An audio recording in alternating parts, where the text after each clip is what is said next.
Salam sigap dan shalom. Renungan kita pada hari ini, Senin 1 Mei 2023, berjudul Bersukacitalah karena Dia telah mengampuni dosaku.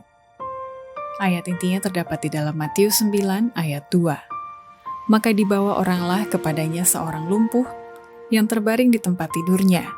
Ketika Yesus melihat iman mereka, berkatalah ia kepada orang lumpuh itu, "Percayalah, hai anakku, dosamu sudah diampuni." Pena Inspirasi menuliskan yang dimaksud dengan judul renungan kita pagi ini, "Bersukacitalah karena Dia telah mengampuni dosaku," adalah sebuah panggilan kehidupan yang praktis agar kita senantiasa menunjukkan keceriaan dan kepuasan sebagai faktor yang menunjang kebahagiaan sejati dan sarana untuk memulihkan hubungan kita secara vertikal kepada Tuhan dan horizontal dengan sesama sebagai berikut. Pertama, alasan perlu yakin dan bersukacitalah karena Dia telah mengampuni dosaku, seperti pengalaman orang lumpuh, dikarenakan hanya Yesus saja yang mampu mengangkat beban putus asa saya dan memberi damai keampunan bagi setiap orang, sehingga segala penyakit akan hilang dan saya pun segera memperoleh kesembuhan. Beban putus asa terangkat dari jiwa orang yang sakit ini. Damai keampunan bertahta di atas rohnya dan bersinar pada wajahnya.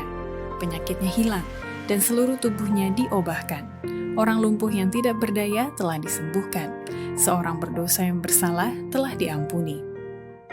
Kedua, alasan perlu yakin dan bersukacitalah karena Dia telah mengampuni dosaku, seperti pengalaman orang lumpuh, dikarenakan damai keampunan dari Yesus dapat membersihkan darah serta melancarkan sistem aliran darah dalam tubuh saya, sehingga organ-organ tubuh yang lumpuh bisa digerakkan kembali. Darah pemberi hidup itu pun mengalirlah ke seluruh pembuluh darahnya. Segala alat tubuhnya dengan tiba-tiba bergerak kembali.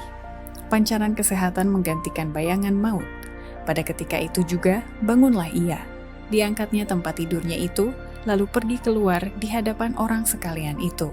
Sehingga sekaliannya itu pun tercengang-cenganglah, serta memuliakan Allah. Katanya, belum pernah kami melihat yang demikian ini. Ketiga, alasan perlu yakin dan bersukacitalah karena Dia telah mengampuni dosaku, seperti pengalaman orang lumpuh, dikarenakan kesembuhan kerohanian akibat damai yang diberikan Yesus akan diikuti oleh kesembuhan badani saya. Orang sakit lumpuh telah mendapat dari Kristus suatu kesembuhan baik dalam jiwa maupun dalam tubuhnya. Kesembuhan kerohanian diikuti oleh kesembuhan badani. Pelajaran ini janganlah dilupakan. Pada zaman ini terdapat beribu-ribu orang yang menderita penyakit badani, sebagaimana orang sakit lumpuh itu, yang sedang merindukan akan pegabaran dosa-dosamu diampuni.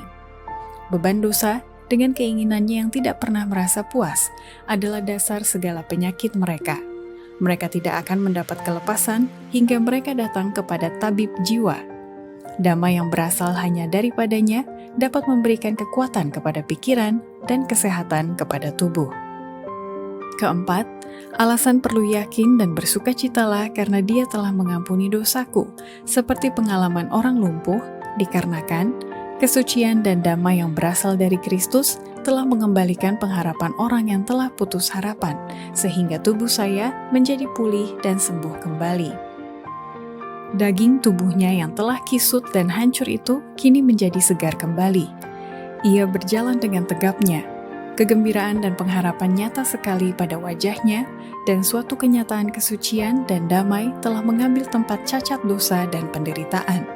Perasaan syukur yang gembira menjadi suasana yang meliputi rumahnya, dan Allah telah dipermuliakan melalui anaknya yang telah mengembalikan harap kepada orang yang telah putus harap, dan kekuatan kepada yang tertindas.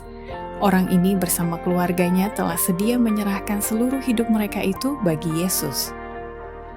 Demikianlah renungan kita pada hari ini, kiranya Tuhan memberkati kita semua.